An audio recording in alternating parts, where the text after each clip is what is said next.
Hand pain వస్తుంది, ఇక్కడ neck pain వస్తుంది. ఎంజైనా పెక్టోరిస్ అంటే ఓన్లీ లెఫ్ట్ హ్యాండేనా? గ్యాస్ట్రైటిస్ లాగా కూడా వస్తుంది హార్ట్ ప్రాబ్లం. కడుపులో మంట, ఇదేం లేదు, నేను ఒక సోడా తాగుతాను, ఈనో తాగుతాను, నాకు తగ్గిపోద్ది అనుకుంటారు. చాలా సార్లు ఇది గ్యాస్ ప్రాబ్లం అనుకొని ప్రాణాలు కోల్పోయిన పేషెంట్స్ ఎంతో మంది చూసాం. సో అందుకే మేము ఏం చెప్తామంటే హోల్టర్ టెస్ట్ అని ఒకటి ఉంటుంది సార్. హోల్టర్ టెస్ట్ అంటే ఏంటి సార్? హోల్టర్ టెస్ట్ అనేది అది కూడా ఒక ఈసీజీ లాంటి టెస్ట్ అండి. ఈ మధ్య మనకి యాపిల్ వాచెస్ వాటిల్లో కూడా ఈసీజీ కేపబిలిటీస్ ఉన్నాయి. గ్యాడ్జెట్స్ పైన డిపెండ్ అవ్వచ్చా సార్ మనం? సో స్మార్ట్ వాచెస్ మీద 100% రిలే అవ్వచ్చా డాక్టర్ని మించి అంటే? ఫస్ట్ ఎయిడ్ ఏమన్నా ఉంటుందా సార్ ఇంట్లో ట్రీట్ చేసుకోవడానికి? అవి అందరూ వాడకూడదు. టాబ్లెట్స్ ఉంటాయి భరించలేని పెయిన్ అంటే.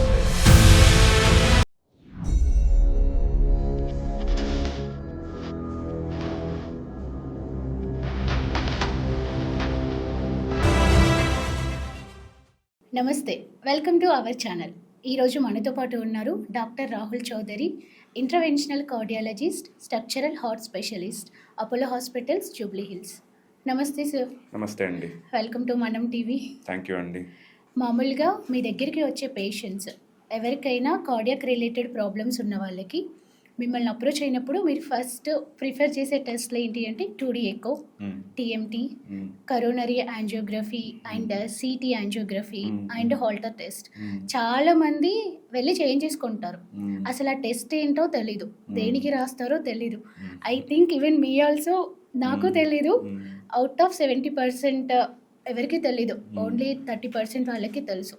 అసలు ఈ 2D ఎకో, టీఎంటీ అవి ఎందుకు ఎక్కువ ప్రిఫర్ చేస్తారు అంటే ఏంటి అసలు? సో చాలా మంచి క్వశ్చన్ అడిగారండి ఈరోజు. ఫస్ట్ ఆఫ్ ఆల్ మీరు అడిగిన క్వశ్చన్ని నేను ఇంకోలా చెప్తాను. డాక్టర్ దగ్గరికి వచ్చినప్పుడు ఈ టెస్టులు రాస్తారు అని అంటున్నారు. డాక్టర్ ఫస్ట్ టెస్టులు రాయరు. డాక్టర్ ఫస్ట్ మీ ప్రాబ్లం ఏంటి అని అడుగుతారు. సో ప్రాబ్లమ్ని బట్టి పేషెంట్ని ఎగ్జామిన్ చేసి, అంటే పేషెంట్ని పరీక్షించి వాళ్ళకి ఏ టెస్ట్ అవసరమో దాన్ని రాస్తామన్నమాట. ఇప్పుడు మీరు మాట్లాడిన ఒక్కొక్క టెస్ట్ గురించి మనం చూద్దాం. ఈసీజీ అంటే ఏంటంటే హార్ట్ అనేది ఎలక్ట్రిసిటీతో పనిచేస్తుంది. ఇది చాలామందికి తెలియదు. గుండె నిమిషానికి 60 నుంచి 100 సార్లు కొట్టుకుంటుంది. ఇదైతే అందరికీ తెలుసు. ఎలా కొట్టుకుంటుంది? దాంట్లో కరెంట్ వెళ్తుంది అనమాట. ఓకే, పై భాగం నుంచి కింద భాగానికి ఒక కరెంట్ వెళ్తుంది. కరెంట్ అనేది వెళ్ళటం వల్ల ఆ హార్ట్ మజిల్ ఏదైతే ఉందో అది ఒక రిథంలో కాంట్రాక్ట్ అయ్యి ఎక్స్పాండ్ అవుతుంది. అంటే బ్లడ్ని బయటికి పంపించి మళ్ళీ బ్లడ్ని తీసుకుంటుంది అనమాట.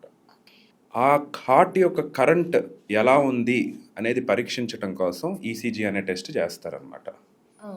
సో ఈ ఈసీజీ అనేది ఈ కరెంట్లో ఏదైనా అబ్నార్మాలిటీస్ ఉంటే, అంటే కరెంట్ అనేది హార్ట్కి సరిగ్గా వెళ్ళకపోతే ఈసీజీలో మనం తెలుసుకోవచ్చు. నెక్స్ట్, ఈ కరెంట్ అనేది సరిగ్గా పనిచేయడానికి మళ్ళీ మన గుండెకి రక్తం అనేది కరెక్ట్గా వెళ్ళాలి.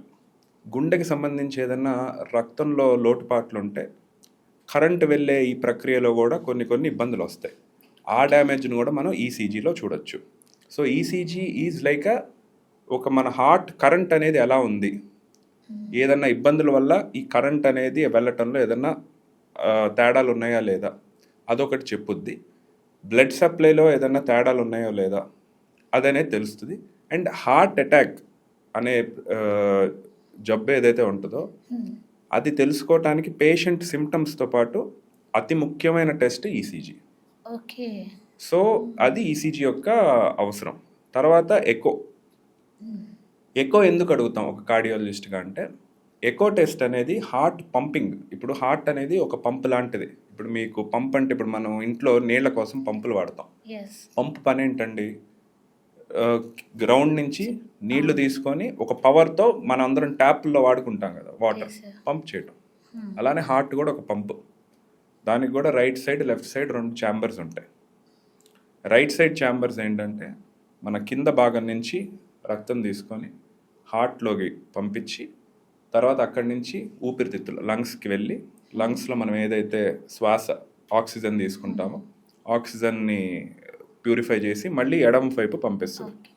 ఆ ఎడమ వైపు అనేది పంపులాగా ఇట్లా కాంట్రాక్ట్ అనేది అయినప్పుడు బ్లడ్ బయటకు వస్తుంది. సో ఈ ఎకో అనేది ఏం చేస్తుందంటే హార్ట్ ఓవరాల్ ఫోటో తీస్తుంది అనమాట. అంటే ఆ నిమిషంలో హార్ట్ ఎలా ఉంది. ఓకే, ఆ ప్రాసెసింగ్ లో సో ఆ పంప్ అనేది కరెక్ట్గా పనిచేస్తుందా, అంటే కరెక్ట్గా క్లోజ్ అయ్యి ఓపెన్ అవుతుందా, అంటే హార్ట్ అనేది నార్మల్గా ఒక 100 ml ఆఫ్ బ్లడ్ హార్ట్లో వచ్చిందనుకోండి, హార్ట్ జనరల్గా 60% మాత్రం బయటికి పంపించగలదు. దాన్ని మనం ఎజెక్షన్ ఫ్రాక్షన్ అంటాం అనమాట. ఈఎఫ్ అంటాం. ఇప్పుడు మీరు ఎకో రిపోర్ట్లో కూడా చూస్తే ఈఎఫ్ అంటాం అనమాట, అంటే ఎజెక్షన్ ఫ్రాక్షన్. సో ఒక సింగిల్ కాంట్రాక్షన్లో ఎంత బ్లడ్ బయటికి పంపించగలదు. ఈ హార్ట్ పంపింగ్ అనేది కరెక్ట్గా ఉందో లేదో, మజిల్స్ అన్నీ బాగున్నాయో లేదో, లేదా హార్ట్ వాల్వ్స్ అనేది సరిగ్గా పనిచేస్తున్నాయో లేదో, ఈ హార్ట్ ఛాంబర్స్ అనేవి అంటే ఆ సైజెస్ అన్నీ కరెక్ట్గా ఉన్నాయో లేదో, ఇవన్నీ మనం ఎకో టెస్ట్ ద్వారా తెలుసుకోవచ్చు అనమాట. సో ఎకో అనేది ఒక అతి ముఖ్యమైన టెస్ట్ కార్డియాలజీలో. నెక్స్ట్ మీరు అడిగిన ప్రశ్న ఏంటంటే థ్రెడ్మిల్. థ్రెడ్మిల్ టెస్ట్ అంటే ఏంటి, అసలు థ్రెడ్మిల్ అంటే ఏంటి, పేరులోనే ఉంది సగం టెస్ట్. అంటే ఒక మనిషిని ఎక్సర్సైజ్ చేయించటం, ఎక్సర్సైజ్ చేయించి మనిషికి ఈసీజీ తీయటం.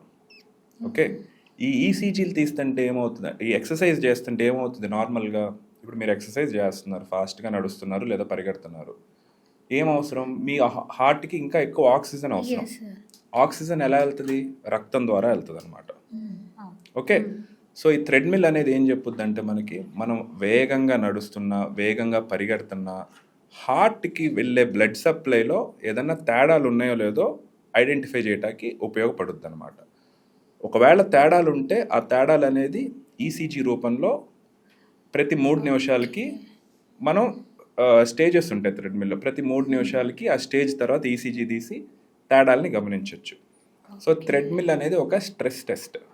ఓకే, సో ఈ టెస్ట్లన్నీ కాంప్లిమెంటరీ, అంటే ఒక టెస్ట్కి ఇంకో టెస్ట్ ఎక్స్ట్రా ఇన్ఫర్మేషన్ ఇస్తుంది అనమాట.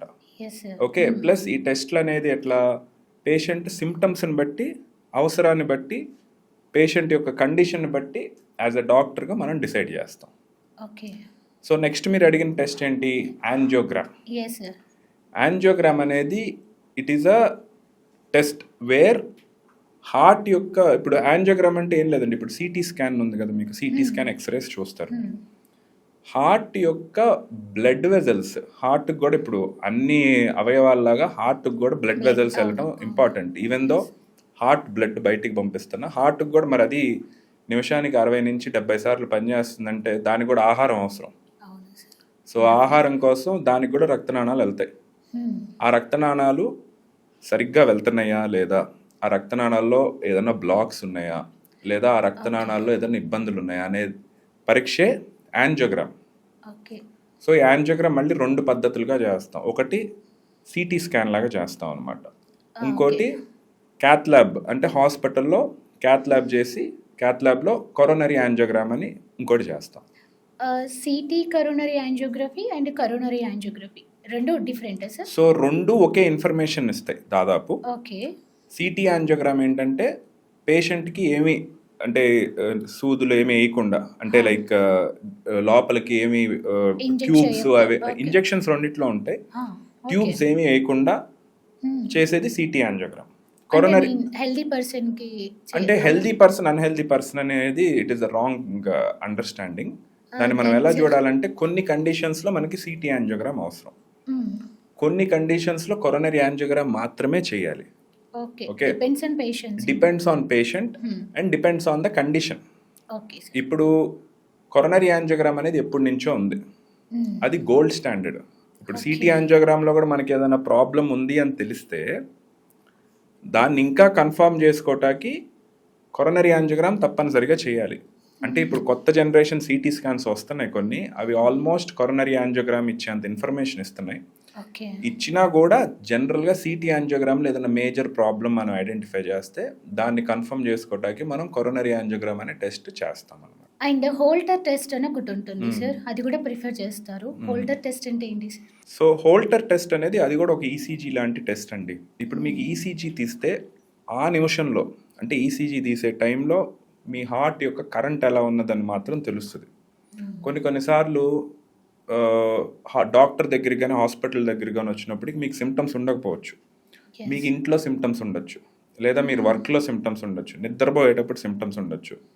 కానీ అప్పుడు ప్రతిసారి మీ దగ్గర ఈసీజీ తీసుకునే అవకాశం ఉండదు.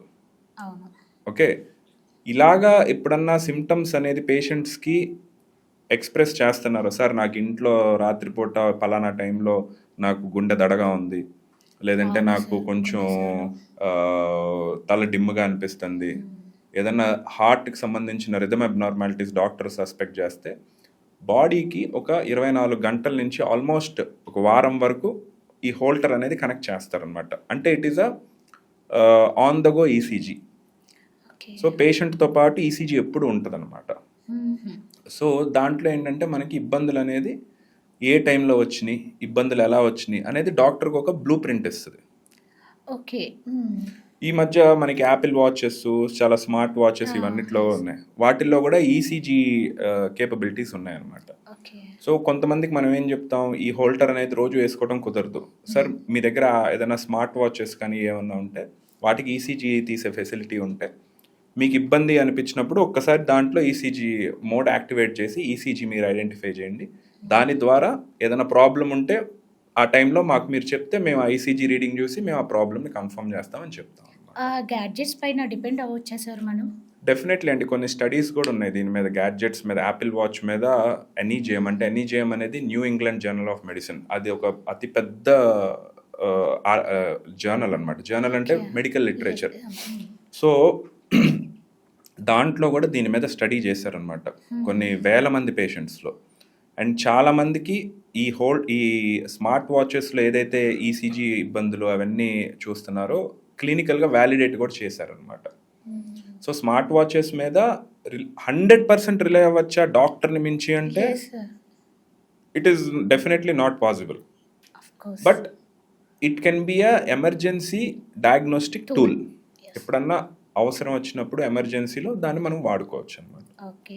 ఇప్పుడు మీరు ఎక్స్‌ప్లెయిన్ చేసిన 2D టెస్ట్ ఒకటి, 2D ఎకో ఒకటి, టీఎంటీ అండ్ ఈసీజీ.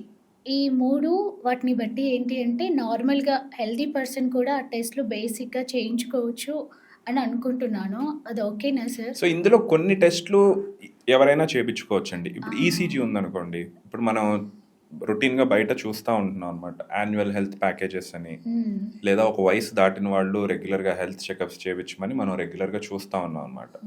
ఇందులో కొన్ని టెస్టుల వరకు రెగ్యులర్గా చేయించడంలో తప్పులేదు. రెగ్యులర్గా అంటే మరి వారానికి ఒకసారో 10 రోజులకు ఒకసారో కాదు, అవసరాన్ని బట్టి. ఓకే. ఇప్పుడు కొత్త లేటెస్ట్ సైన్స్ కానీ లేటెస్ట్ గైడ్ లైన్స్ కానీ ఏం చెప్తున్నాయంటే వీలైనంత త్వరగా అంటే 30 ఏళ్ల నుంచే మీరు జాగ్రత్తలు తీసుకోవటం మొదలు పెట్టండి అని క్లియర్గా చెప్తున్నాయి అనమాట. 6 మంత్స్‌కి ఒకసారి అలా అట్లీస్ట్ 1 ఇయర్కి ఒకసారి, ఏమి 1 ప్రాబ్లం year. లేకపోతే, అంటే మీకేమి ముందల ఇబ్బందులు జరగక, ఫ్యామిలీలో ప్రాబ్లమ్స్ అంటే హెల్త్ రిలేటెడ్ ఇష్యూస్ అలాంటి ఏమీ లేవు, అలాంటి పేషెంట్స్కి ఏంటంటే సంవత్సరానికి ఒకసారి ఈసీజీలో ఏదన్నా గ్రాస్ అబ్నార్మాలిటీ కనిపిస్తే చిన్న వయసు వాళ్ళకి ఎకో కూడా చెప్తాం అనమాట. ఓకే.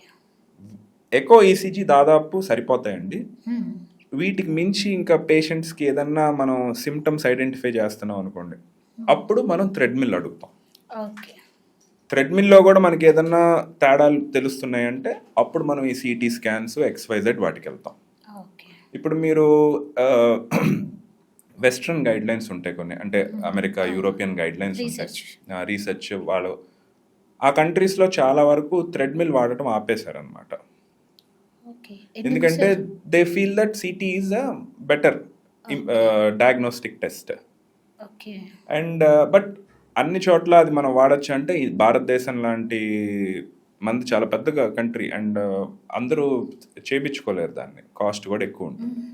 సో మనం ఎందుకు ఇంకా స్టిల్ థ్రెడ్మిల్ చేయించుకుంటున్నాం. థ్రెడ్మిల్ని బట్టి మనం సిటీ స్కాన్స్ అవసరం ఉన్నాయో లేదో కూడా డిసైడ్ చేసి రాస్తున్నాం.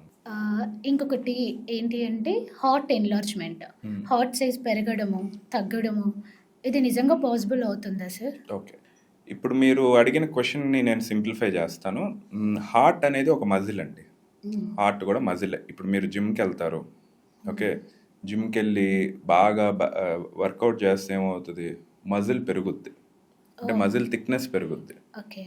సో అలాగా హార్ట్ మీద కూడా బాగా ఎక్కువ స్ట్రెస్ పడింది అనుకోండి, అంటే బీపీ ఎక్కువ అవటం వల్ల, లేదంటే ఇంకొన్ని కండిషన్స్ ఉంటాయన్నమాట, పుట్టుకతో వచ్చే కండిషన్స్, కొన్ని వాల్వ్ కండిషన్స్ వల్ల ఏంటంటే హార్ట్ మజిల్ మీద బాగా స్ట్రెస్ పెరుగుద్ది. సో స్ట్రెస్ పెరిగినప్పుడు ఏంటంటే ఆ స్ట్రెస్ని తట్టుకోవటానికి హార్ట్ మజిల్ అనేది కొంచెం మందంగా తయారవుద్ది.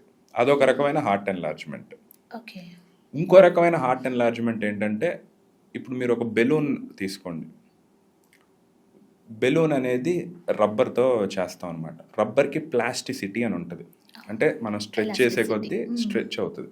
ఒక పాయింట్ తర్వాత మీరు స్ట్రెచ్ చేసినా అదేమవుతుందంటే స్ట్రెచ్ అవ్వకుండా లూజ్గా అయిపోద్ది, వెనక్కి రాదు. ఇప్పుడు మీరు రబ్బర్ బ్యాండ్ కూడా ఇప్పుడు ఫుల్గా లాగేసి ఎలాస్టిసిటీ పోతుంది. ఇప్పుడు హార్ట్ కూడా కొన్ని కండిషన్స్ వల్ల ఏమవుతుందంటే దాని యొక్క ఎలాస్టిసిటీ పోతుంది. అంటే పెద్దది అయిన తర్వాత మళ్ళీ నార్మల్ సైజ్కి రాదు. సో అది ఇంకో రకమైన హార్ట్ ఎన్లార్జ్మెంట్ అనమాట. ఈ రకమైన హార్ట్ ఎన్లార్జ్మెంట్ కూడా రకరకాల కారణాల వల్ల వస్తుంది.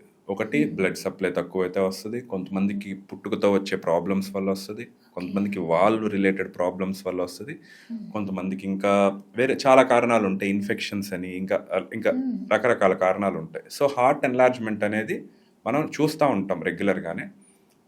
ఇవి కొన్ని పుట్టుకతో చిన్నప్పటి నుంచి పిల్లల్లో చూస్తాం. హార్ట్లో హోల్ ఉండటం వల్ల చూస్తాము, వాల్ ప్రాబ్లమ్స్ వల్ల చూస్తాం, పుట్టుకతో హార్ట్ మజిల్లో ప్రాబ్లమ్స్ ఏమైనా ఉంటే చూస్తాం. ఒక వయసు దాటిన తర్వాత వాళ్ళకి ఏదైనా బ్లడ్ సప్లై ఇష్యూస్ ఉంటే చూస్తాం. ఇంకా పెద్దవాళ్ళకి హార్ట్ అటాక్స్ అలా వస్తే చూస్తాం. ఇంకా వయసు ఉన్న వాళ్ళకి వాల్ ప్రాబ్లమ్స్ ఏమన్నా చూస్తాం, బీపీ బాగా ఎక్కువ ఉన్నా చూస్తాం. సో హార్ట్ ఎన్లార్జ్మెంట్ అనేది మనకి పబ్లిక్ అంత అవేర్నెస్ లేదు, కానీ జనరల్గా పబ్లిక్లో చూస్తూనే ఉంటాం మనం. ఓకే. అంటే చాలా మందికి తెలీదు ఇలా జరుగుతుంది. ఆర్గాన్స్ ఇంక్రీజ్ అవ్వడం, డిక్రీజ్ అవ్వడం అంటే చాలా రేర్ కదా. జరుగుద్ది. కాకపోతే ప్రాబ్లం ఏదైతే మనం ఐడెంటిఫై చేస్తామో దీంట్లో ఎందుకు ఎన్లార్జ్ అవుతుంది అని మనం ఐడెంటిఫై చేయగలిగితే కొంతవరకు కొన్ని ప్రాబ్లమ్స్కి మనం ట్రీట్మెంట్ ఇవ్వచ్చు. ట్రీట్మెంట్ వల్ల నార్మల్ అయ్యే అవకాశం ఉంది. అలా అని అన్నిసార్లు ట్రీట్మెంట్ ఇస్తే నార్మల్ అవుద్దా అంటాం అనేది కష్టం చెప్పడం. ఓకే. సొల్యూషన్ అనేది కొంత ఎక్స్టెంట్ వరకు ఉంటుంది, కొన్ని ప్రాబ్లమ్స్కి ఉంటుంది, అన్నిటికీ ఉండదు. ఇప్పుడు మనకి బ్లడ్ వెజల్స్, హార్ట్కి blood vessels throw blood supply అవుతుంది. మనం మామూలుగా ఏంటి అంటే హార్ట్ వాల్ ప్రాబ్లం ఒకటి వింటుంటాము సార్. అది ఏ ఏజ్ వాళ్ళకి వస్తుంది, అసలు హార్ట్ వాల్ ప్రాబ్లం అంటే ఏంటి, దానికి ఏమైనా సర్జరీస్ ఉంటాయా సార్? ఒకవేళ సర్జరీ ఉన్నా సర్జరీ కాకుండా వేరే ఏదైనా ఆల్టర్నేట్ సొల్యూషన్ ఉంటుందా? అన్నింటికీ సర్జరీ అంటే కొంచెం భయంగా ఉంటుంది కదా చాలా వరకు. సో ఏదైనా ఆల్టర్నేట్ సొల్యూషన్ ఉంటుందా? సో వెరీ గుడ్ క్వశ్చన్ అండి మీరు అడిగింది. ఇప్పుడు ఈ జనరల్గా మనం హార్ట్ ప్రాబ్లం అంటే హార్ట్ అటాక్స్ అని వింటాము, అది రెగ్యులర్గా వింటూ ఉంటాం. కాకపోతే వాల్వ్ ప్రాబ్లమ్స్ కూడా ఉంటాయి హార్ట్కి సంబంధించి. ఈ వాల్వ్ ప్రాబ్లమ్స్ అనేది మనం చిన్న వయసులో వాళ్ళకి చూస్తాము, మిడిల్ ఏజ్డ్ వాళ్ళకి చూస్తాం, లేదా వయసు బాగా పెరిగిన వాళ్ళకి చూస్తాం. సో అసలు వాల్వ్ ప్రాబ్లమ్స్ అంటే ఏంటి? హార్ట్కి ముఖ్యంగా 4 వాల్వ్స్ ఉంటాయి. వాల్వ్స్ అంటే మన గదికి తలుపుల్లాగా. ఒక గదిలో నుంచి ఇంకో గదికి వెళ్ళాలంటే తలుపు తీసుకొని వెళ్ళాలి. అలాగే ఈ రక్తం కూడా ఒక గదిలోని ఒక ఛాంబర్లో నుంచి ఇంకో ఛాంబర్లోకి వెళ్ళాలంటే ఆ తలుపు ద్వారానే వెళ్ళాలి. ఈ తలుపు అనేది సరిగ్గా మూసుకోకపోయినా ప్రాబ్లం, సరిగ్గా తెరుచుకోకపోయినా ప్రాబ్లం. సో మన హార్ట్కి సంబంధించి వాల్వ్ ప్రాబ్లమ్స్ కూడా అంతే అనమాట. వాల్వ్ సరిగ్గా క్లోజ్ అవ్వకపోతే అదొక రకమైన ప్రాబ్లం, వాల్వ్ సరిగ్గా ఓపెన్ అవ్వకపోతే అదొక రకమైన ప్రాబ్లం అనమాట. సో ఈ ప్రాబ్లమ్స్ అనేవి పుట్టుకతో చూస్తాం. కొంతమంది వయసు పెరిగే కొద్దీ కొన్ని ఇన్ఫెక్షన్స్ వస్తాయి, ఆ ఇన్ఫెక్షన్స్ వల్ల వాల్వ్స్ డ్యామేజ్ అవుతాయి, దానివల్లను చూస్తాం. కొంతమందిలో ఏజ్ పెరిగే కొద్దీ నార్మల్గా మనకి ఎట్లాగైతే జుట్టు తెల్లబడుద్దో మనం ముసలివాళ్ళు అవుతాం, ఈ వాల్వ్స్ కూడా పనిచేసి పాడవుతాయి అన్నమాట. సో ఒక వయసులో ఏజ్ రిలేటెడ్గా పాడవుతాయి. కొంతమందికి హార్ట్ అటాక్స్ రావటం వల్ల కూడా పాడవుతాయి అన్నమాట. సో ఇలాగా రకరకాల కారణాల వల్ల ఈ వాల్వ్స్ కూడా డ్యామేజ్ అవుతాయి. సో ఇంకో క్వశ్చన్ మీరు అడిగింది, ఈ ప్రాబ్లమ్స్ వస్తే ఏం చేయాలి? ఫస్ట్ ఆఫ్ ఆల్ అన్నిటికన్నా ముఖ్యం ఈ ప్రాబ్లమ్స్ గురించి అవగాహన ఇంపార్టెంట్. చాలా మందికి అవగాహన ఉండదు. ఎలా ఐడెంటిఫై చేస్తారంటే జనరల్గా ఈ వాల్వ్ ప్రాబ్లమ్స్ అనేది ఉంటే సిమ్టమ్స్ అనేవి బయటపడతాయి పేషెంట్స్కి. ఎలాంటి సిమ్టమ్స్? అలసిపోవటం, అంటే బాగా అలసట రావటం, అంటే కొంచెం పని చేసినా త్వరగా అలసిపోవటం. ఓకే, దాన్ని ఫెటీగ్ అంటాం. ఇది వరకు సపోజ్ మీరు ఒక గంట సేపు అనర్గళంగా మాట్లాడగలిగేవాళ్ళు, ఇప్పుడు ఒక పావు గంట 20 నిమిషాలు మాట్లాడినా కూడా మీకు త్వరగా ఆయాసం అంటే అలసిపోతారనమాట. అది ఆయాసం కూడా ఆ, వస్తుంది ఆ, కదా సార్. ఆయాసం కూడా ఒక సిమ్టమ్. అలసిపోవటం గురించి మాట్లాడదాం ఫస్ట్. సో అలసిపోతారు. సో ఇలా అలసిపోవటం అనేది ఈ వాల్ ప్రాబ్లమ్స్లో వన్ ఆఫ్ ది కాజ్ అండి. ఓకే. నెక్స్ట్ వచ్చేసి ఆయాసం. కొంచెం దూరం నడిచినా మనకి బ్రీతింగ్ కష్టం అవటం, లేదా నైట్లో నిద్రపోయినప్పుడు పొడి దగ్గొచ్చి లేదా శ్వాస అందక నిద్ర లేగవటం, కాళ్ళు బాగా వాయటం, మాట పూర్తిగా ఫినిష్ చేయలేకపోవటం ఆయాసంతో, ఇవన్నీ చూస్తూ ఉంటాం. దీంతోపాటు ఇంకా కొన్ని రకాల వాల్ ప్రాబ్లమ్స్ వల్ల ఏమవుతాయంటే కొంచెం దూరం నడిచినా గుండె పట్టేసినట్టు అనిపించడం. ఇంకొంతమందికి వాల్ ప్రాబ్లమ్స్ వల్ల గుండె నాడి, మన నాడి అనేది రెగ్యులర్గా ఉంటుంది. అంటే lub dub lub dub lub dub అని ఉంటుంది. అలా ఉండకుండా వాళ్ళకి lub lub lub dub dub dub lub lub lub dub dub dub అట్లాగా కొంచెం అబ్నార్మల్గా వినిపిస్తూ ఉంటుంది అనమాట. ఇలాంటి ప్రాబ్లమ్స్ అన్ని వాల్ ప్రాబ్లమ్స్ వల్ల బయటపడతాయి అన్నమాట. సో ఇలాంటి సిమ్టమ్స్ మీకు ఏదన్నా ఉంటే హార్ట్కి సంబంధించి సింపుల్గా డాక్టర్ని కలిసి స్టెథోస్కోప్తో దాదాపు చాలా వరకు వాల్ ప్రాబ్లమ్స్ని ఐడెంటిఫై చేయొచ్చు. ఇప్పుడు కార్డియాలజిస్ట్ స్టెథోస్కోప్ పెడతారు మీకు. ఎందుకు అనుకుంటున్నారు? మోస్ట్ ఇంపార్టెంట్ ఈ వాల్స్ బాగున్నాయో లేదో చెక్ చేయడానికి. ఓకే, సో ఆ స్టెథోస్కోప్తో చాలా వరకు ఈ వాల్ ప్రాబ్లమ్స్ని ఐడెంటిఫై చేయొచ్చు. ఒకవేళ వాల్ ప్రాబ్లం కనుక ఏదైనా ఐడెంటిఫై అయితే దాని తర్వాత దాన్ని కన్ఫర్మ్ చేసుకోవడానికి ఎకోలో మనం చూస్తాం. ఎకోలో ప్రాబ్లం ఐడెంటిఫై అయితే వయసును బట్టి, ప్రాబ్లంని బట్టి, దాని యొక్క తీవ్రతను బట్టి నెక్స్ట్ ఏం చేయాలి అనేది మనం ఆలోచించి డిసైడ్ చేస్తాం అన్నమాట. ఇప్పుడు ఈ వాల్ ప్రాబ్లమ్స్ ఉన్న వాళ్ళకి ట్రీట్మెంట్స్ ఉంటాయా సార్? సో ఇది ఇంకో మంచి ప్రశ్న అండి. ఈ ట్రీట్మెంట్ అనేది తీవ్రతను బట్టి డిసైడ్ చేస్తాం, వాళ్ళ యొక్క వయసును బట్టి డిసైడ్ చేస్తాం, అండ్ ఏ వాల్వ్ అనేది డ్యామేజ్ అవుతో దాన్ని బట్టి డిసైడ్ చేస్తాం అనమాట. జనరల్గా వీటిని ఒక స్థాయి వచ్చే వరకు మందులతో మనం మేనేజ్ చేస్తాం అనమాట. ఓకే, హార్ట్ మీద స్ట్రెస్ పడకుండా లేదంటే ఇంకా వేరే ఇబ్బందులు రాకుండా మందులతో మేనేజ్ చేస్తాం. ఒక స్థాయి దాటిన తర్వాత అంటే పేషెంట్కి బాగా ఇబ్బంది, ఇంకా మందులతో వల్ల అవ్వట్లేదు, ఆ స్థాయి వచ్చినప్పుడు దీనికి మనం ట్రీట్మెంట్ అనేది చేయాలి. ట్రీట్మెంట్ అంటే ఎలా ఉంటుందంటే, సింపుల్గా చెప్పాలంటే వాల్వ్ అనేది ఒక పని చేయకపోతే దాన్ని మార్చాలి మనం. ఓకే, ఎందుకంటే అది అట్లానే ఉందనుకోండి డ్యామేజ్ ఇంకా పెరుగుద్ది. అంటే వాల్వ్ రీప్లేస్మెంట్ ఉంటుంది. Yes, valve replacement. సో ఈ వాల్ రీప్లేస్మెంట్ అనేది ఐదర్ సర్జరీ ద్వారాను లేదా సర్జరీ లేకుండా చేసే పద్ధతులు ఉన్నాయన్నమాట. కొంతమంది పేషెంట్స్కి కొన్ని వాల్ ప్రాబ్లమ్స్కి కొంత వయసు ఉన్న వాళ్ళకి surgery is the best option. కొన్ని వాల్ ప్రాబ్లమ్స్ అంటే మైట్రల్ వాల్వ్కి సంబంధించి మనం మాట్లాడుకుంటే మైట్రల్ స్టీనోసిస్ అనే ఒక ప్రాబ్లం ఉంటుంది. మన భారతదేశంలో చాలా ఎక్కువగా చూస్తూ ఉంటాం దాన్ని. ఈ మైట్రల్ స్టీనోసిస్ అనే ప్రాబ్లం ఉన్న వాళ్ళకి ఏంటంటే బాగా ఆయాసం ఉంటుంది, మైట్రల్ వాల్వ్ పూర్తిగా ఓపెన్ అవ్వదు, అంటే తెరుచుకోదు, చాలా చిన్నది అయిపోద్ది. ఒక చిన్నది అయిపోవటం వల్ల ఏంటంటే వాళ్ళకి బ్లడ్ పైనుంచి కిందకి వెళ్ళదు. దాంతో ఏంటంటే బ్లడ్ అంతా వెళ్ళి ఊపిరితిత్తుల్లో చేరుకుంటుంది, ఆయాసం ఎక్కువ. ఇలాంటి వాళ్ళకి ఆపరేషన్ లేకుండా బెలూన్ ద్వారా ఓపెన్ చేయొచ్చు. అంటే ఆ వాల్వ్ మధ్యలోకి మనం బెలూన్ని తీసుకెళ్ళి ఇలా పెద్దది చేస్తాం అన్నమాట. దానివల్ల వాల్వ్ తెరుచుకుంటుంది. బట్ అందరికీ ఇదే సొల్యూషన్ అంటే అది మనం డాక్టర్ డిసైడ్ చేస్తారు. దీనివల్ల ఈ ప్రొసీజర్ చేయొచ్చా, చేస్తే బెనిఫిట్ ఉంటుందా, చేస్తే మళ్ళీ వచ్చే అవకాశం తక్కువ ఉంటుందా అనేది డాక్టర్ డిసైడ్ చేసి బెలూన్ ద్వారా చేయొచ్చా లేదంటే ఆపరేషన్ ద్వారా వాల్ రీప్లేస్మెంట్ చేయొచ్చా అనేది డాక్టర్ డిసైడ్ చేస్తారు. ఇప్పుడు ఇంకొన్ని రకాల వాల్ ప్రాబ్లమ్స్ ఉంటాయన్నమాట. అయోర్టిక్ వాల్వ్ ఉంది సపోజ్. అయోర్టిక్ వాల్వ్ ఒక వయసు వచ్చే వరకు surgery is the best option, అంటే రీప్లేస్మెంట్. ఎవరిలో కొంచెం తక్కువ వయసు ఉన్నవాళ్ళు, ఫిజికల్గా ఫిట్గా ఉన్నవాళ్ళు వాళ్ళకి సర్జరీ మంచిది. ఎందుకు అని అడగచ్చు. ఎందుకు అంటే సర్జరీ అనేది టైం టెస్టెడ్ అండి. కొన్ని సంవత్సరాలుగా సర్జరీ అనేది చేస్తున్నారు, అంటే దాదాపు 40-50 ఏళ్ళగా ఇంకా ముందల నుంచి సర్జరీ చేస్తున్నారు అన్నమాట. సర్జరీతో రిజల్ట్స్ చాలా సంవత్సరాలు ఫాలో అయ్యారు.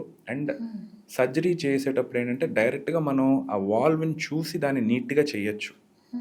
సో ఎవరైతే వయసు తక్కువ ఉండి వాళ్ళు ఈ వాల్ కొంచెం ఎనర్జెటిక్గా ఉంటారు, అలాంటి వాళ్ళకి సర్జరీ ఫస్ట్ బెస్ట్ ఆప్షన్ అండి. బట్ ఒక సర్టెన్ ఏజ్ గ్రూప్, అంటే ఒక వయసు దాటిన తర్వాత జనరల్గా మనకి హీలింగ్ ప్రాసెస్ స్లోగా ఉంటుంది, అంటే కోలుకోవటం కష్టం. ఓకే. ఒక హార్ట్ ప్రాబ్లంతో పాటు వేరే ప్రాబ్లమ్స్ కూడా ఉంటాయి. అంటే కిడ్నీ ప్రాబ్లం అవ్వచ్చు, లివర్ ప్రాబ్లం అవ్వచ్చు, లంగ్స్ ప్రాబ్లం అవ్వచ్చు, లేదా ఏదైనా బ్రెయిన్ రిలేటెడ్ ప్రాబ్లమ్స్ ఉండొచ్చు, లేదా వాళ్ళకి హార్ట్లోనే ఇంకా వేరే ప్రాబ్లమ్స్, హార్ట్ పంపింగ్ తక్కువ అవచ్చు. ఇలాంటి వాళ్ళు సర్జరీ నుంచి బయటకు రావటం కొంచెం కష్టం సర్జరీ చేసిన తర్వాత. ఓకే. సో ఇలాంటి వాళ్ళకి ఇప్పుడు ఆపరేషన్ లేకుండా వాల్వ్ రీప్లేస్ చేసే పద్ధతులు వచ్చినాయి. అంటే ఇప్పుడంటే ఈ మధ్య నిన్న మొన్న కాదు, గత 20 ఏళ్ళగా చేస్తున్నారు. కానీ అవేర్నెస్ తక్కువ. మన భారతదేశంలో గత 10 ఏళ్ళగా కొంచెం ఎక్కువ చేస్తున్నారు. ఈ లాస్ట్ 5 ఇయర్స్లో ఇంకా వాల్యూమ్ పెరిగింది. అంటే చేసే డాక్టర్స్ పెరిగారు, డాక్టర్స్ యొక్క స్కిల్ పెరిగింది, ఇవన్నీ పెరిగింది. సో ఇట్లాగా ఆపరేషన్ లేకుండా చేసే పద్ధతులు కొంతమందికి ఉపయోగపడతాయి. సో ఇప్పుడు ఉదాహరణకి మీరు టావీ అనే ప్రొసీజర్ ఈ మధ్య ఎక్కువగా వింటూ ఉండుంటారు. మీరు డాక్టర్స్ మాట్లాడుతూ ఉండొచ్చు, మీకు తెలిసిన వాళ్ళు, ఫ్యామిలీ కానీ, టీవీలో కానీ, సోషల్ మీడియాలో కానీ. ఈ టావీ అనేది బేసికల్లీ ఆపరేషన్ లేకుండా వాల్ రీప్లేస్మెంట్ చేసే ఒక రకమైన పద్ధతి. ఓకే. అంటే ఇప్పుడు ఓపెన్ హార్ట్ సర్జరీ ఉంటుంది కదా సార్, దానికి బదులుగా టావీ ఎగ్జాక్ట్లీ ఓపెన్ హార్ట్ సర్జరీకి బదులుగా టావీ చేస్తాం. మన కాళ్ళల్లో ఒక చిన్న ట్యూబ్ వేసి, కాళ్ళలో రక్తనాళాలు ఉంటాయి, పెద్ద రక్తనాళాలు ఉంటాయి. ఆ పెద్ద రక్తనాళాల్లో ఒక ట్యూబ్ వేసి, ఆ ట్యూబ్ ద్వారా వాల్ని హార్ట్ దగ్గర తీసుకెళ్ళి పెట్టేసి వస్తారనమాట. దీనివల్ల అడ్వాంటేజ్ ఏంటంటే పేషెంట్ కోలుకోవటం చాలా సులభం. అంటే ప్రొసీజర్ మనం అనుకుంటే ఈరోజు అడ్మిట్ అవుతారు, ప్రొసీజర్ చేయించుకుంటారు, ఒకరోజు ఐసీయూలో ఉంటారు, 3వ రోజు డిశ్చార్జ్. సో ఇది అందరికీ చేయొచ్చా అంటే మళ్ళీ ఒక వయసు దాటిన తర్వాత సర్జరీ అనేది వీలు కాకపోతే, లేదా పేషెంట్ నాకు ఇంకా సర్జరీ వద్దు, నాకు కేవలం ఇదే కావాలి, ఇలాంటి వాళ్ళకి టావీ అనేది మనం సజెస్ట్ చేస్తాం అనమాట. అలాగే టావీతో పాటు ఇంకా లేటెస్ట్ టెక్నాలజీస్ వచ్చినాయి. అంటే టావీ అంటే ఏంటి సార్ అసలు? టావీ ఫుల్ ఫామ్ అంటే ట్రాన్స్ కెథెటర్ అయోర్టిక్ వాల్వ్ ఇంప్లాంటేషన్. అంటే ట్రాన్స్ కెథెటర్ అంటే కెథెటర్ ద్వారా అయోర్టిక్ వాల్వ్ అంటే ఆ వాల్వ్ని మనం రీప్లేస్ చేసి రావటం, దాన్ని టావీ అంటాం అనమాట. సో అది బేసికలీ ఆపరేషన్ లేకుండా చేసే ఒక రకమైన ప్రొసీజర్ అనమాట. ఇంకొకటి సార్, కొంతమందికి ఏంటి అంటే కిడ్నీ ప్రాబ్లం ఒకటి, లేకపోతే డయాబెటీస్ ఉండడం కానీ, ఇలా ఉన్నప్పుడు హార్ట్కి వీళ్ళు వేసుకునే రెగ్యులర్ మెడికేషన్, లేకపోతే చిన్నపిల్లలు కొంతమంది ఆటిజం వల్ల కానీ ఇంకా దేనికైనా కొన్ని మెడిసిన్స్ యూజ్ చేయాలి లైఫ్ లాంగ్. ఆ మెడికేషన్స్ వల్ల హార్ట్కి ఏమైనా ఎఫెక్ట్ అవుతుందో రెగ్యులర్గా యూజ్ చేసే మెడికేషన్స్ వల్ల? సో ఏ మెడిసిన్ అయినా చూసి వాడాలండి. ఎందుకంటే కొన్ని మెడిసిన్స్కి బాడీ నుంచి ఐదర్ కిడ్నీస్ ద్వారా కానీ, లివర్ ద్వారా కానీ బయటికి వెళ్తాయి. సో మనం మెడిసిన్ ఏదన్నా వాడేటప్పుడు ఈ ప్రాబ్లమ్స్ ఏదైనా ఉన్నాయో లేదో చెక్ చేస్తాం అనమాట. కిడ్నీ ప్రాబ్లం కానీ, లివర్ ప్రాబ్లం కానీ ఉన్నాయో లేదో చెక్ చేస్తాం. ఒకవేళ ఈ మెడిసిన్ కనుక కిడ్నీతో కానీ, లివర్తో కానీ ఇంటరాక్ట్ అయ్యే సిచ్యువేషన్ ఏదైనా వస్తే మనం కొంచెం జాగ్రత్తగా వాడతాం అనమాట ఆ మెడిసిన్స్. బట్ ఫార్చునేట్లీ ఏంటంటే జనరల్గా మనం హార్ట్ కోసం వాడే మెడిసిన్స్, బ్లడ్ థిన్నర్స్ కానీ, ఇవన్నీ సేఫ్ మెడిసిన్స్. ఎవరిలో అయితే ఖచ్చితంగా తీసుకోవాలి అన్న అవసరం ఉంటుందో డాక్టర్ అండర్లైన్ కండిషన్ బట్టి ప్రిస్క్రైబ్ చేస్తారు.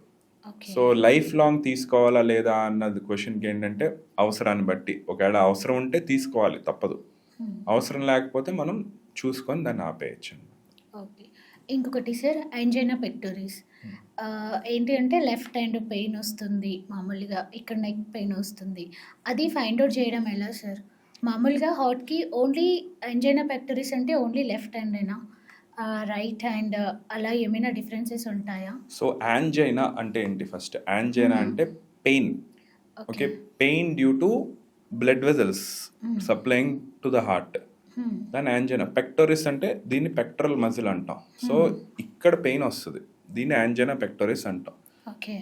సో ఈ యాంజైనా పెక్టోరిస్ అనేది జనరల్గా హార్ట్కి గనక బ్లడ్ సప్లై తక్కువైతే దానివల్ల వస్తుంది. కానీ అదొక్కటే కారణం కాదు. కొంతమందికి ఇక్కడ మజిల్ పట్టేసి రావటం, కొంతమందికి ఇక్కడ బోన్స్ దగ్గర పెయిన్ వచ్చి రావటం, ఇంకొంతమంది గ్యాస్ ప్రాబ్లం అట్లా రావటం వస్తుంది. కానీ ఈ యాంజైనా పెక్టోరిస్ అనేది దానికి కొన్ని సిమ్టమ్స్ ఉంటాయి. ఏంటి అంటే పేషెంట్కి పెయిన్ అనేది ఏదన్నా నడుస్తున్నా లేదంటే ఏదన్నా పని చేస్తున్నా పెయిన్ పెరుగుద్ది. ఓకే. ఓకే. హ్మ్. తర్వాత రెస్ట్ తీసుకుంటే ఇమ్మీడియట్గా పెయిన్ తగ్గుద్ది. ఓకే. హ్మ్. తర్వాత పెయిన్ అనేది జనరల్గా లెఫ్ట్ హ్యాండ్కి రేడియేట్ అవుతుంది, హ్మ్. లేదా మెడ దగ్గర, ఎడం పక్కకి, ఈ థ్రోట్ దగ్గర కొంచెం చోకింగ్ సెన్సేషన్ అంటాం. అంటే ఎవరో ఒకళ్ళు మనని గట్టిగా ఓకే. ఇలా ఓకే. పట్టేసి నొక్కినట్టు ఓకే. కొంచెం పని చేస్తున్నా. తర్వాత ఈ పెయిన్ అనేది కంటిన్యూస్గా ఉండదు, వచ్చిపోతా ఉంటుంది అనమాట.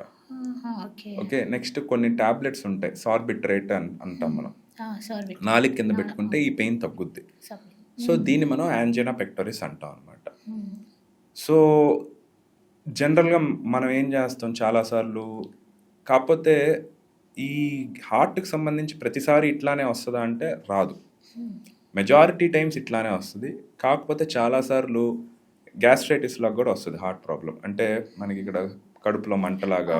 అవును సార్. మనం ఏమనుకుంటాం, పట్టేసిందంటూ గ్యాస్ ప్రాబ్లమ్. కడుపులో మంట, ఇదేం లేదు, నేను ఒక సోడా తాగుతాను, లేదంటే చాలా వరకు అదే చేస్తారు నేను సార్. ఒక సోడా డ్రింక్స్. తాగుతాను, లేదంటే కూల్ డ్రింక్ తాగుతాను, ఈనో తాగుతాను, నాకు తగ్గిపోద్ది హ్మ్. అనుకుంటారు. కొన్నిసార్లు తగ్గుద్ది, అది గ్యాస్ ప్రాబ్లమే అవ్వచ్చు. ఓకే. కానీ మేము చాలాసార్లు ఇది గ్యాస్ ప్రాబ్లం అనుకొని హార్ట్ అటాక్ని మిస్ చేసి ప్రాణాలు కోల్పోయిన పేషెంట్స్ని ఎంతోమంది చూసాం. అవునా? సో అందుకే మేము ఏం చెప్తామంటే, ఎవరికైతే షుగర్ ఉందో, హ్మ్. ఓకే, ఎవరికైతే ఒక 40 ఏళ్ళు లేదా 50 ఏళ్ళు వయసు ఉందో, స్మోకింగ్ అలవాటు ఉందో, ఫ్యామిలీ హిస్టరీ ఉందో, హ్మ్.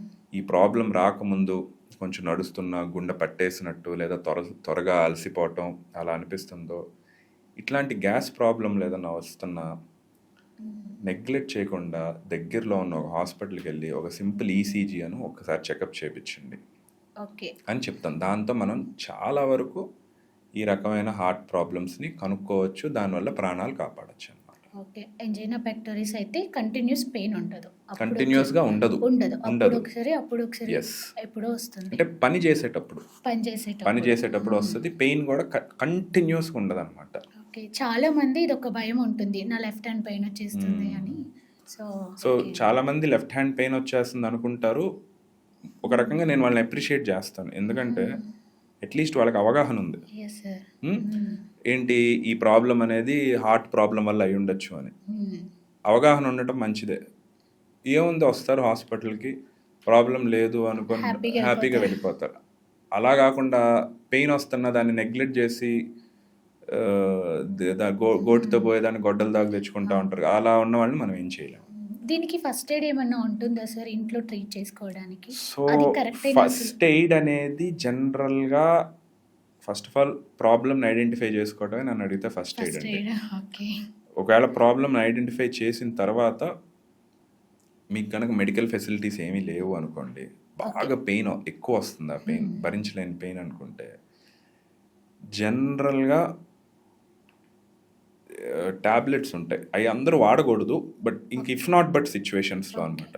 అంటే this is I'm not advocating, suggesting అందరి దగ్గర ఉండాలి లేదా ఇంట్లో ఉంచుకోవాలి మీరు చేసుకోవాలని కాదు. ఇది క్లియర్గా మీకు ఇది హార్ట్ ప్రాబ్లం లానే ఉంది అని డౌట్ వస్తే, మెడికల్ సపోర్ట్ ఏమీ లేకపోతే, అంటే మీ దగ్గరలో మీ చుట్టుపక్కల ఎక్కడ హాస్పిటల్స్ లేక లేదంటే డాక్టర్లు లేని అలాంటి పరిస్థితుల్లో మీ దగ్గర ఆస్పిరిన్, క్లోపిడోగ్రెల్, అటోరోస్టాటిన్ టాబ్లెట్స్ ఉంటే వాడుకోవటం మంచిది. ఓకే. అదేంటి హార్ట్ అటాక్ అని కన్ఫర్మ్ అయితే, లేదా ఈ నైట్రేట్ టాబ్లెట్స్ ఉంటాయి, 4 కింద నైట్రేట్ టాబ్లెట్ ఒకటి పెట్టుకోండి. సో దానివల్ల ఏంటంటే మజిల్స్, హార్ట్కి వెళ్ళే బ్లడ్ వెజల్స్ రిలాక్స్ అవుతాయి. రిలాక్స్ అవటం వల్ల ఒక హాస్పిటల్కి వెళ్ళే వరకు కొంచెం పెయిన్ ఫ్రీగా ఉండొచ్చు అనమాట. నార్మల్ హార్ట్ ఫంక్షనింగ్కి, హార్ట్ ఫెయిల్యూర్ ఫంక్షనింగ్కి అంటే వాళ్ళిద్దరికీ డిఫరెన్సెస్ ఎలా ఉంటాయి సార్? వాళ్ళ లైఫ్ స్టైల్ ఎలా లీడ్ చేయాలి? ఎలాంటి కేర్ తీసుకోవాలి? సో మీరు అడిగిన క్వశ్చన్లోనే ఆన్సర్ ఉంది, నార్మల్ అండ్ ఫెయిల్యూర్. నార్మల్ అంటే నార్మల్గా ఉండటం, వాళ్ళు ఏమీ కొత్తగా జాగ్రత్తలు తీసుకోవాల్సిన అవసరం లేదు. ఫెయిల్యూర్ అంటే నార్మల్గా పని చేయకుండా ఫెయిల్ అవుతుంది. నార్మల్గా హార్ట్ ఏం చేస్తుంది, బ్లడ్ని బయటకు పంపిస్తుంది. ఫెయిల్ అవుతుందంటే ఏంటి, దాని పని అది సరిగ్గా చేయట్లా, సో బ్లడ్ని బయటకు పంపించట్లా. దానివల్ల ఏమవుతుంది, హార్ట్లోనే బ్లడ్ ఉంటుంది, ఓకే, లేదా హార్ట్ చేయాల్సిన పని అది చేయట్లా. సో ఇలాంటి వాళ్ళకి ఏం జాగ్రత్తలు తీసుకోవాలి, ఫస్ట్ హార్ట్ని ఎలా ఫెయిలింగ్ మెకానిజం నుంచి బయటికి తీసుకురావాలో చూడాలి. సో ఫెయిలింగ్ మెకానిజం నుంచి బయటికి తీసుకురావాలంటే ఫస్ట్ అసలు ఎందుకు ఫెయిల్ అయింది అని చూడాలి. ఓకే. సో ఎందుకు ఫెయిల్ అయింది అంటే రకరకాల కారణాలు ఉంటాయి దానికి కూడా. అది హార్ట్కి వెళ్ళే బ్లడ్ సప్లై తక్కువ అవటం వల్ల ఫెయిల్యూరా, లేదంటే హార్ట్ మజిల్లో ఏదైనా ప్రాబ్లం వల్ల ఫెయిల్యూరా, లేదంటే హార్ట్ వాల్వ్స్ వల్ల ఏదైనా ఫెయిల్యూరా, ఇలా ప్రాబ్లమ్ని ఐడెంటిఫై చేయాలి. సో ప్రాబ్లమ్ని ఫస్ట్ కరెక్ట్ చేయాలి. ప్రాబ్లం కరెక్ట్ చేసిన తర్వాత అన్నిసార్లు 100% కరెక్ట్ చేయలేం మనం. కొన్నిసార్లు కరెక్ట్ చేయొచ్చు, కొన్నిసార్లు చేయలేం.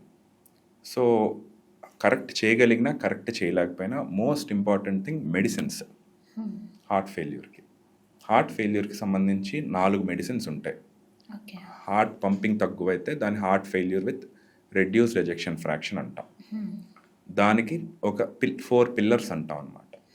ఆ 4 పిల్లర్స్ మెడిసిన్స్ వాడాలి. ఓకే. అలాగే heart failure with preserved ejection fraction అంటాం అనమాట.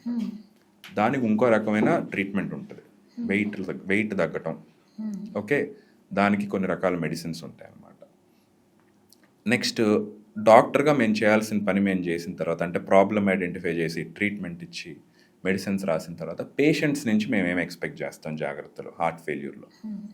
జనరల్గా హార్ట్ ఫెయిల్యూర్ పేషెంట్స్ ఎక్కువ వాటర్ని టాలరేట్ చేయలేరు, అంటే ఎక్కువ వాటర్ బాడీ టాలరేట్ చేయలేదు వాళ్ళది. ఓకే. సో వాటర్ తక్కువగా తీసుకోమంటాం. అలా అని బాగా తక్కువగా తీసుకోకూడదు, బాగా ఎక్కువగా తీసుకోకూడదు. Balance is important. అంటే ఎంతవరకు వాటర్ తీసుకోవాలంటే మీకు ఆయాసం రాకుండా, డైలీ వెయిట్ చూసుకుంటా, వెయిట్ పెరగకుండా, మీరు సపోజ్ ఒక రోజుకి ఒక 1.5 litre to 2 litres urine output ఉందనుకోండి మీకు, దానికన్నా ఒక 200-300 ml ఎక్స్ట్రా తీసుకోండి. అంతకు మించి తీసుకోవద్దని చెప్తాను. నెక్స్ట్ సాల్ట్ అనేది శరీరంలో నీరుని ఉంచేస్తుంది. దానివల్ల ఏమవుతుందంటే బాడీలో వాటర్ కంటెంట్ ఎక్కువ అవుతుంది. సో సాల్ట్ కూడా కొంచెం తక్కువ తినమంటాం. కారం తినొద్దు అంటారు కదా సార్. అంటే కారం చేసేటప్పుడు కూడా దాంట్లో ఉప్పు వేస్తాం కదండి. అంటే ఉప్పు లేకుండా తినొచ్చా మరి? ఉప్పు లేకుండా కారం చేస్తారు సార్. నాకు తెలియదు అయితే. అంటే అది ప్రిజర్వేటివ్ గా యూజ్ చేస్తారు కారం. సో జనరల్ గా మనం కారం వేసుకుంటే దాంట్లో ఉప్పు వేసుకుంటామండి వంటల్లో కానీ దేంట్లో. సో ఉట్టి కారం వేసుకుని ఉప్పు వేసుకోకుండా తినం కదా. అంటే అది అవాయిడ్ చేయమని ఏది చెప్పం. ఎందుకంటే తగ్గించడం, అవాయిడ్ చేస్తే మనం ఏమి తినలేమండి. అంటే ఇట్ ఇస్ ఇంపాసిబుల్. ఉప్పు లేకుండా అయితే యానిమల్స్ లా ఉండాలి మనం. ఇంకా హెల్దీగా ఉంటే ఇంకా తినలేం కదండి మనం. యానిమల్స్ లాగా డిజైన్డ్ కాదు కదా మనం. సో తక్కువ తినాలి. సో మేమేం చెప్తామంటే హార్ట్ పంపింగ్ ఫంక్షన్ని బట్టి లేదా దాన్ని బట్టి 4 గ్రాముల నుంచి 6 గ్రాముల వరకు తీసుకోండి. ఏంటి, ఆల్రెడీ మన చాలా వరకు ఈ ఫుడ్ ఐటమ్స్లో సాల్ట్ ఉంటుంది వాటిల్లోనే. కొత్తగా మీరు సాల్ట్ యాడ్ చేయొద్దు, లేదా టేబుల్ మీద సాల్ట్ పెట్టద్దు. మనకి పెరుగన్నంలో లేదా వేరే వాటిల్లో ఊరికనే తీసుకొని సాల్ట్ వేసేసుకొని తింటాం, అది అవాయిడ్ చేయండి. అలా అని మరీ తక్కువ సాల్ట్ కూడా తినకూడదు. మరీ తక్కువ తిన్నా దానివల్ల ప్రాబ్లమ్స్ వస్తాయి. So balance is important. వీటన్నిటితో పాటు రోజు హార్ట్ పంపింగ్ని బట్టి కొంతవరకు ఫిజికల్ యాక్టివిటీ అనేది చేయాలన్నమాట. అంటే వాకింగ్ కానీ, అవసరాన్ని బట్టి డాక్టర్ పర్యవేక్షణలో చిన్న చిన్న వెయిట్స్ కానీ, అంటే స్ట్రెస్కి అగెయిన్స్ట్గా ఎక్సర్సైజ్ చేయటం కానీ, ఇలాంటి చేయటం వల్ల ఏంటంటే హార్ట్కి కొంత రీహాబిలిటేషన్ జరుగుతుంది, కార్డియాక్ రీహాబిలిటేషన్ అంటాం. సో దానివల్ల కూడా కొంత ఇంప్రూవ్మెంట్ ఉంటుంది. ఇప్పుడు మీరు వాటర్ తక్కువ తీసుకోవాలి అని చెప్పారు కదా సార్. ఇప్పుడు కిడ్నీ ఫెయిల్యూర్ వాళ్ళు ఉంటారు, ఆ కిడ్నీ ఫెయిల్యూర్ వాళ్ళు ఎక్కువ వాటర్ తీసుకోరు. ఇప్పుడు ఆ ఎఫెక్ట్ హార్ట్ పైన పడుతుందా సార్? సో కిడ్నీ ఫెయిల్యూర్ వాళ్ళకి కూడా ఎందుకు వాటర్ ఎక్కువ తీసుకోవడం, కిడ్నీస్ పనిచేయవు కాబట్టి. సో ఇప్పుడు మనం వాటర్ ఎక్కువ తీసుకున్నాం అనుకోండి, కిడ్నీస్ పని చేయట్లేదు, వాటర్ ఎక్కువ తీసుకుంటున్నాం అనుకోండి, ఆబ్వియస్లీ హార్ట్ మీద స్ట్రెయిన్ పడుతుంది. హార్ట్ మీద స్ట్రెయిన్ పడి ఆ స్ట్రెయిన్ అంతా లంగ్స్ మీదకి ఉంటుంది అనమాట. సో అప్పుడే ఆయాసం వచ్చి ఊపిరి తీసుకోవడం కష్టమై హాస్పిటలైజేషన్స్ అవుతా ఉంటాయి. రిలేటెడ్ అన్ని హార్ట్ కి లింక్ అప్ అన్ని అంటే ఇందాక చెప్పాను కదా, అది pump basically. So pump fail అయితే అన్నీ ఫెయిల్ అవుతాయి. సో సార్, ఫైనల్గా యాజ్ ఏ ఇంటర్వెన్షనల్ కార్డియాలజిస్ట్గా అండ్ ఒక హెల్తీ హార్ట్ మెయింటైన్ చేయడానికి మీరు ఇచ్చే అడ్వైజెస్ ఏంటి మాకు? సో ఒక కార్డియాలజిస్ట్గా నేను ఇచ్చే అడ్వైజ్ ఏంటో చెప్తాను. కార్డియాలజిస్ట్గా అడ్వైస్ నేను ఇచ్చేది మెయిన్గా ఫస్ట్ మీ షుగర్ని కంట్రోల్లో పెట్టుకోండి. రోజు ఎక్సర్సైజ్ చేయండి. ఎక్సర్సైజ్ మీకున్న the cheapest medicine. Yes, okay, ఫ్రీగా దొరికే మెడిసిన్ ప్రపంచంలో ఏదన్నా ఉందంటే అది ఎక్సర్సైజ్. ఓకే బాగా చెప్పారు సార్.